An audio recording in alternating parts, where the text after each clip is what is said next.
Chaque femme en rêve. Un tel chef, roi mes serviteurs. Oh, que le nom de l'Éternel soit béni. Alors qu'exige être à l'image de Dieu? Le temps passe vite. Je vais peut-être amputer un peu la prédication. Et je vais peut-être juste prendre ce point-là. Ça demande du courage.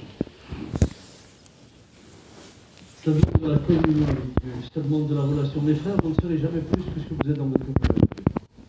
C'est là que vous allez puiser l'essentiel. C'est là que vous allez recevoir tout ce dont vous avez besoin pour votre famille, pour vos enfants. C'est là que vous allez le recevoir. La fidélité, selon l'Écriture, renferme la notion de courage. Le terme fidélité vient en hébreu du terme aman, qui signifie tenir solidement, être solide, ou être digne de confiance. Ou comme on vient de le dire, celui sur qui on peut s'appuyer. Et ça demande du courage. Et le courage, c'est pas de ne pas avoir peur. Le courage, c'est de surmonter sa peur. Quelqu'un disait, le courage, c'est une forme de sagesse qui nous emmène à prendre les bonnes décisions par rapport aux défis qui sont les nôtres. C'est ça le courage. Prendre les bonnes décisions. Le courage, c'est quand celui qui est avec toi, même si c'est difficile, peut compter sur toi. Vous savez, on parle de deux touristes qui un jour étaient ensemble en Afrique, et puis soudain, ils sont poursuivis par un lion. Et au moment où ils sont poussés par le lion, il y en a un des deux. Tu fais, on va se faire rattraper. Tu crois qu'en mettant les baskets, tu vas courir plus vite que le lion? Et l'autre lui dit, non, non, pourvu que je cours plus vite que toi.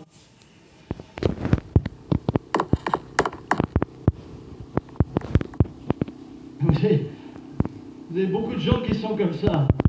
Et qu'au moment où ça chauffe vraiment, c'est à chacun son problème et je m'en vais. Frères et sœurs, le courage, c'est justement l'inverse. C'est ce qui va te permettre de prendre des bonnes décisions au bon moment. Lorsque vous regardez l'Écriture, par exemple, Joseph a montré du courage, comment? En résistant à la femme de Potiphar. Ça, c'est du courage.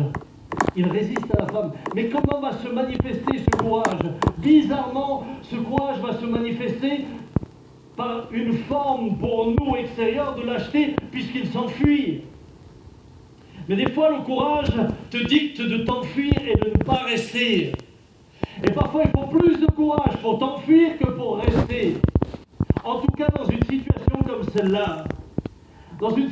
comme celle-là, il vaut mieux passer pour une mauviette et fuir la secrétaire qui te drague tous les jours que d'avoir l'impression que toi tu vas résister et finir un jour dans ses draps. Allô? Est-ce qu'il y a quelqu'un ici pour m'entendre? Alors tu vas me dire, oui, mais quelle honte, je vais être humilié. Eh bien, tu seras humilié pour la bonne cause. Moi, je me souviens un jour au travail, quand j'étais encore jeune, j'étais déjà marié, mais j'ai une femme qui me cherchait. C'est non, écoute, on ne peut pas rien ensemble.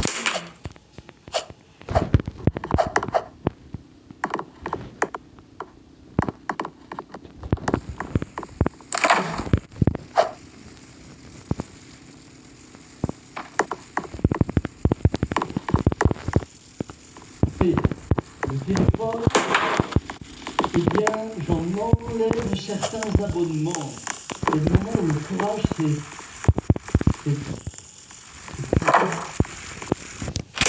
fuyez la tentation. Fuyez la tentation. Il faut du courage. Lorsque vous regardez Shadrach, Non, c'est pas passé, mais il y a un gros con débile là. Des hommes qui vont dire, ok, on nous oblige à adorer une statue, mais nous continuerons à prier notre Dieu et à l'adorer. Le courage, c'est parfois défier ce qui est contraire à la parole de Dieu. Et nous sommes aujourd'hui dans un pays où il va falloir que nous ayons le courage de continuer à proclamer ce que dit la Bible, quelles que sont les lois de ce pays. Il nous faut continuer à proclamer ce que dit l'Écriture. Mais il est con. Dire oui, nous sommes soumis aux autorités.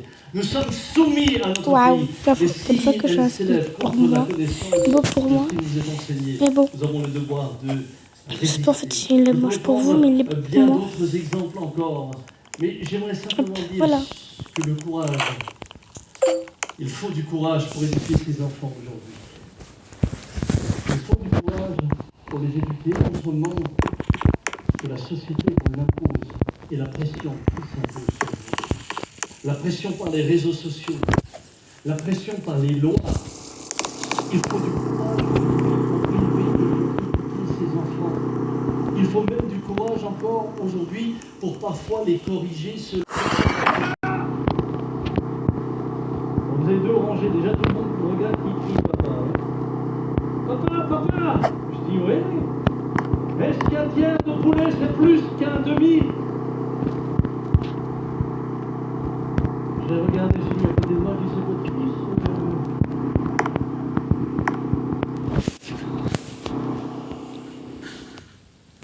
L'art de me mettre dans des situations extraordinaires.